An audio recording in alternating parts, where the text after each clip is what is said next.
Welcome back. It is Monday, April 15th, and the MLB. Our four best bets are on the way. It's Austin, joined by Logan. Let's recap yesterday. A 2-2 day, losing a little bit of juice. Let's talk about our winners and our losers. Royals, Mets, under 8.5, sweat-free. That was an easy winner. Speaking of easy winner, Athletics money line. Yeah, no, not really. They were down 6-1, and we needed a rally. But that's what the A's do. They get it done. I probably won't be betting A's money line many times this season, but we appreciate them for delivering. Our losers, we had Bryson Stott's over 1.5 hits, runs, and RBIs. He got a hit, but he obviously did not get hit home. Rojas, I think, grounded out right after him. He just couldn't get it done. And then Cubs, Mariners, no on first inning. I think that's our second straight Nerfy where we've lost via an error, which is just absolutely backbreaking. We talk about all the time. Sometimes you're going to have Nerfy luck.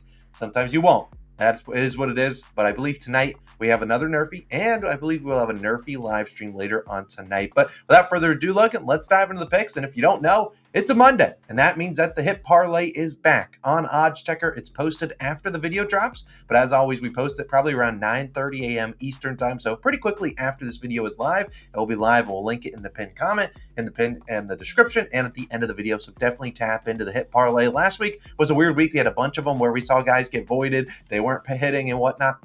This week, we're diving in, and we're going to go for that 5-0 illustrious week like we did the first week of the MLB season. But that's going to be down below. Like I said, pin comment, description, and at the end of the video, the added hit parlay. Technically our first play of the day, but also probably our fourth because it goes live last. But Logan, you had a wonderful call yesterday on the Royals and Mets under, and the word on the street is you got another under today. Which game you going to?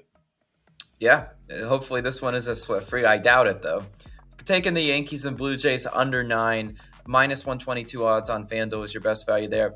Now, if we're looking at lines, I think this is playable at 8.5, but I feel this line moves to 9. I'm just going to try to go ahead and pay the juice. It's the unfortunate part about doing this as early as we do.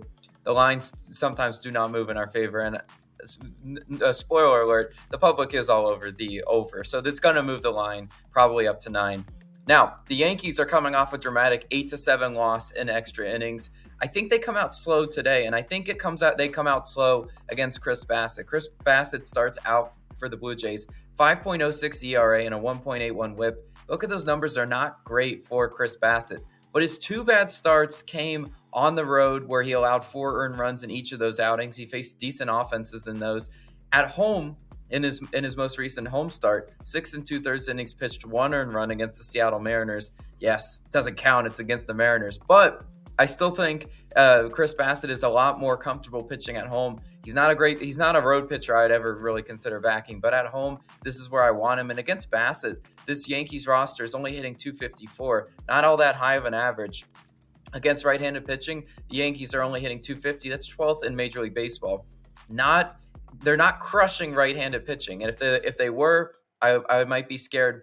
But I just see these bats coming out pretty slow for the Yankees. When you play a pretty emotional, draining extra innings game, do you really come out the next night just hair on fire, scorching offense? Typically, no. And I think Chris Bassett is able to keep them from scoring, 5+ runs.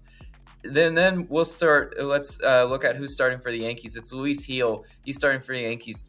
3 ERA and a 1.11 whip. Gil's been really solid in his first 2 starts, allowing 1 earned run on the road in Arizona and then 2 earned runs to this Blue Jays team in 4 1/3 innings pitched. Decent outings. If he can give us close to 5 innings pitched, maybe 2 earned runs, I would consider that a big win for this bet. This Jays lineup only has a 150 batting average against Gil, and the expected batting average, kind of crazy, is only 124. It's even lower than that. So I like the expected numbers. The expected slugging against Gil is only 146. I think this Blue Jays lineup is going to have trouble scoring against Luis Gil. And the Blue Jays, they just have trouble scoring in general. And, knock on wood, hopefully that continues today. They're 27th in batting average with runners in scoring position. That's the make or break stat for over and unders. You got a guy on second. Do you hit them home or not? They're only hitting 223 with that runner in scoring position. I typically, I look at stats like that and I take unders all day long on teams that, until proven otherwise, don't hit well with runners in scoring position. And then we go look at the bullpens. Yankees 4th in bullpen ERA. Blue Jays 24th in bullpen ERA. A few bad outings for the Blue Jays bullpen kind of skewed those numbers, but I still like them, full game. I still think they can go and give us a solid, 4 innings pitched, whatever Bassett doesn't give us. I think the bullpen can hold it down from being like that catastrophic 5 or 6 earned run type performance. Yankees bullpen obviously really solid. Yes, they did use a few arms towards the end of that Guardians series, but I still think they'll be in great shape. As a whole, you look at this game, they're priced even odds on the money line. I just think when the books do that, they're like, this could be a lower scoring game, kind of coin flip, who pulls away late. Still think it's a lower scoring game, and I think the best bet in this one is the under between the Blue Jays and Yankees. That's where I'm going for mine, but Austin, where are you going for yours?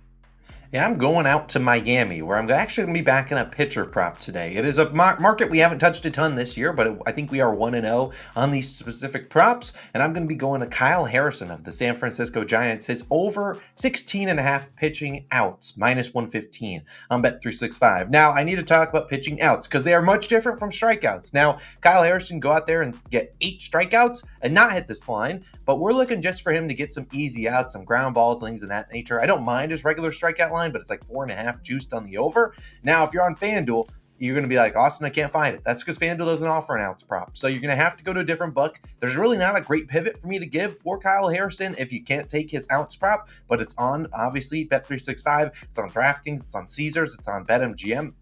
Plenty of other different books out there. FanDuel just does not like to put out markets out there, I think, until like the playoffs for whatever reason. Maybe it's just the market they feel like they can't price, so they just don't put it out there. But I really like this one. And like I said, Harrison is going to start tonight versus the Marlins. And on the season, his stats are all right. I mean, 4.76 ERA and a 1.17 whip. I mean, a whip close to 1 should signify that, hey, he's going to do a pretty good job. And if he can keep guys off the base path, so it's probably going to be a good indicator of him being able to get up to, close to 6 innings pitched. Technically, we don't need a full 6 innings pitched. If he wants to go 5 2/3, we can live with that. If you look at his 3 starts this year, he's over in 2 of 3. He's thrown 6 innings pitched, then 5 innings pitched, and then 6 innings pitched. So he had 18, 15, and 18 outs. Now, he's been on a little bit of a pitch count. The first outing, he had 76 pitches, then 87. Then they ramped him up to 93 in his most recent start. So should easily be able to throw into the 90s today. And we look at the matchup.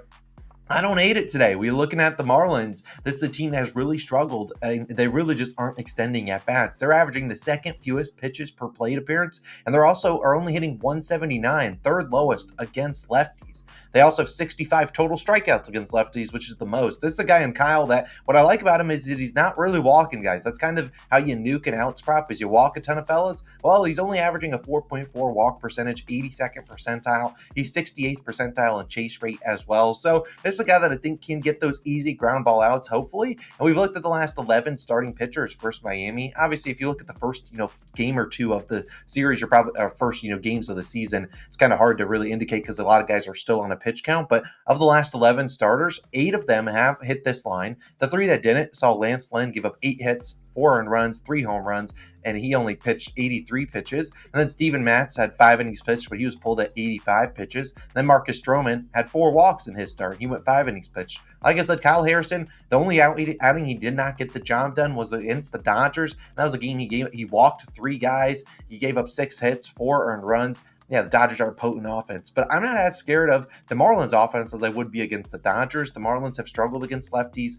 They're probably going to try out a lot of right-handed batters today, and really, you've seen Kyle Harrison really handle righties in his first year of his career and also this year. It's really the lefties that do damage to him. So the lefties in the lineup like Luis Ariz or maybe Jazz Chisholm or Josh Bell, sure, those guys might do some damage to him, but I think that at the end of the day, this is the guy in Kyle Harrison that throws about 70% fastball. So for guys that maybe are at the plate waiting for the fastball, they won't really have to wait here. They'll be able to swing early and often because the fastball's coming a lot at them. Will he give up some hard contact? Yes, he probably will, but I still think that if they're swinging early and often, that works great for us for the outs line. You also look at the last 3 starters. Max Fried cooked them. Chris Sale and Charlie Morton sucked against them. They both gave up 5 earned runs, yet they still got the 6 innings pitch, and I think Sale even went 7. So I really think that this is a team and Kyle Harrison that they will let at least have those 6, at least try to go to 6 innings pitch. I think he would have to pitch really bad and inefficiently to not at least come out for the 6th inning. And I really think he gets this over 16.5 outs,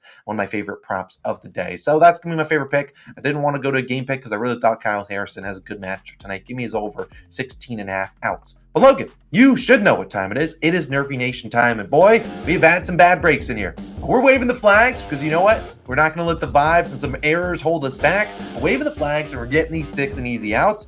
And I believe we're going to have a Nerfy live stream tonight, which Nerfy live streams have been electric. And hopefully we can have one tonight. And you're going to have to wait up late for this one because it is a 9 9:40 p.m. first pitch. Where are we going? We're going to the scene of the success yesterday with the Athletics. We're going Cardinals and A's and taking the no run first inning, currently minus 120 on BetMGM. Again, this is the under 0.5 runs in the first inning. Now, let's lead it off with Mr. Ross Stripling. He is 9-3 on Nerfies last year. He is 1-2 on them this year. The one winner, we backed him in that game. And that's what we're asking him to do the job again, is get us those first 3 outs. This is a matchup against the Cardinals, a team that is 22nd in first inning runs. Stripling, in my opinion, better than the 1-2 that he's shown this year. He is coming off a game where he pitched, honestly, felt like it was me pitching out there. He gave up 11 hits, 6 earned runs to the Rangers. But last year, he was really good in the first inning. Added just a 214 batting average allowed, his second lowest. The lowest was actually the 6th inning. So I really think that Stripling will be able to come out here. He's a better pitcher than he's shown so far this season. Coming off a really, really rough outing. It's almost the same exact analysis of the last time we backed him for the Nerfy. He came off a terrible outing in his first start, pitched much better in the second one, coming off a terrible outing in his third start. Let's see how he does in that fourth start. I think he dials it in, gets us those first 3 outs. But Logan, who's going to be pitching for the Cardinals today to take us home? Yeah, take us home, Sonny Gray. Sonny Gray will start for the Cardinals. He's 1-0 on Nerfies this year, smaller sample size because he was, started the year injured. But Gray throws 6 different pitches. Really hard to see first time through the order. Last year, he allowed a 168 batting average in the first inning, his lowest in any inning. Because I mentioned his pitch mix. It's really hard for these hitters to see what he's going to throw, to kind of, you're guessing a lot at the time against the plate. And this Oakland offense, yes, they came through for us in a big way yesterday, but they're still tied for 20th in first inning runs. Not exactly the most daunting offense in the first inning. I think Sonny Gray should be able to get us those last 3 outs we need. If Ross Stripling does his job, I'm confident Sonny Gray does his job. No errors involved. Let's go, Nerfy Nation. So if there's another error, something will be thrown on stream. So you at least can tune into that if you want to see us throw things if there's another error. But that is our favorite Nerfy of the day. A's, Cardinals, let's get those 6 outs. And we will see you guys live later on tonight.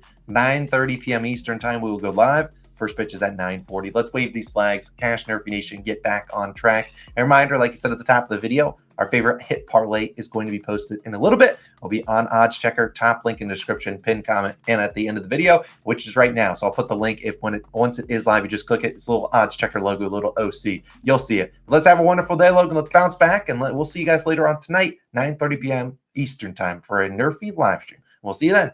Peace.